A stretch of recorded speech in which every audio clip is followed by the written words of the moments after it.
Assalamualaikum warahmatullahi wabarakatuh. Saya Putri Ayu Lislawati, NIM 530202000099 dari kelas IATE. Di sini saya bersama dengan rekan saya yaitu Arum Suliastianingsih.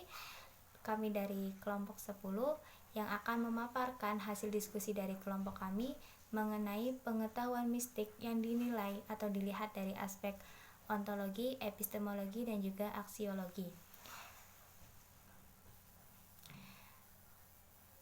Baiklah, langsung saja masuk ke pembahasan yang pertama, yaitu ontologi pengetahuan mistik. Di mana dalam ontologi pengetahuan mistik ini terdapat hakikat pengetahuan mistik, di mana yang dimaksudkan dengan pemahaman mistik adalah pemahaman yang tidak dapat dipahami oleh akal, yang mana pemahaman mistik adalah suatu pelajaran tentang Tuhan yang diterima melalui meditasi atau praktik keagamaan. Jadi pengetahuan ini terlepas dari rasio dan juga terlepas dari indera yang terdapat dalam manusia. Dalam Islam contohnya, pemahaman mistik ini dapat diperoleh melalui jalur tasawuf yang tergantung dalam frasa ma'rifah, al-ittihad, hulul, dan juga mukasyafah. Kemudian struktur dari pengetahuan mistis. Pengetahuan mistik ini bisa juga disebut dengan ilmu kebatinan, yang mana dalam ilmu kebatinan pada hakikatnya terbagi menjadi dua bagian. Yang pertama yaitu mistik biasa. Mistik biasa adalah mistik yang tanpa kekuatan. Dalam Islam, bentuk mistik ini adalah tasawuf. Kemudian mistik ajaib. Mistik ajaib ini adalah mistikus yang memiliki kekuatan tertentu dan umumnya diharapkan untuk mencapai tujuan tertentu. Ilmu kebatinan majis ini terbagi menjadi dua bagian, yaitu kebatinan goib putih yang dalam Islam itu contohnya seperti mukjizat, karomah, dan juga hikmah. Kemudian yang kedua itu ilmu hitam mistik, yang mana contoh dari ilmu hitam mistik ini adalah santet dan sejenisnya yang didasarkan pada ilmu goib.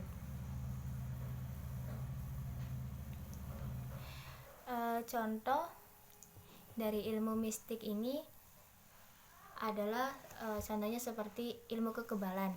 Jadi di dalam ilmu kekebalan ini tidak dapat dipahami melalui cara penilaian yang baik dari alasan sebab dan akibatnya. Jadi tidak dapat dinalar.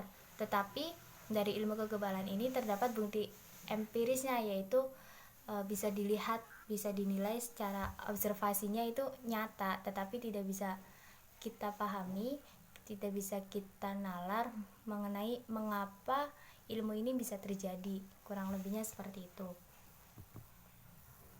Kemudian yang kedua yaitu epistemologi dari pengetahuan mistik, di mana dalam epistemologi pengetahuan mistik ini terdapat objek pengetahuan mistik, yang mana objek pengetahuan mistik ini merujuk pada objek yang supranatural yang abstrak.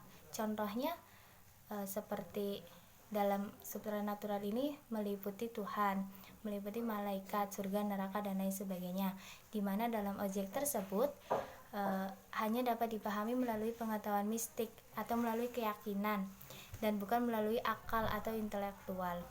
Kemudian cara memperoleh pengetahuan mistik, seperti yang sudah saya jelaskan dari awal, bahwa pengetahuan mistik ini adalah pengetahuan yang tidak dapat dipahami melalui penalaran ataupun melalui akal dan juga panca indera.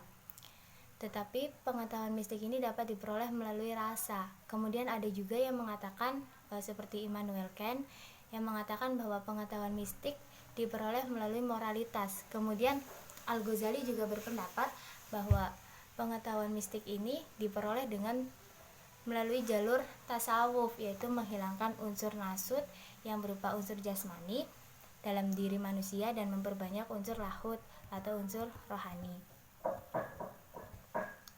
Kemudian ukuran kebenaran pengetahuan mistik. Jadi seperti contoh dalam kebenaran ilmu itu dapat diukur dengan alasan dan bukti yang empiris.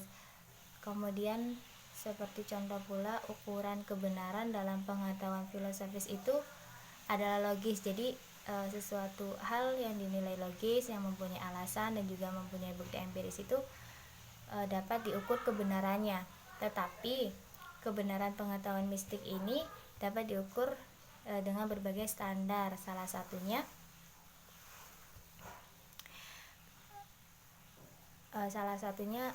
dari pengetahuan mistik ini terkadang tidak sepenuhnya dapat dibuktikan secara empiris, tetapi dapat diperoleh ukuran kebenarannya itu melalui keyakinan dari setiap manusia.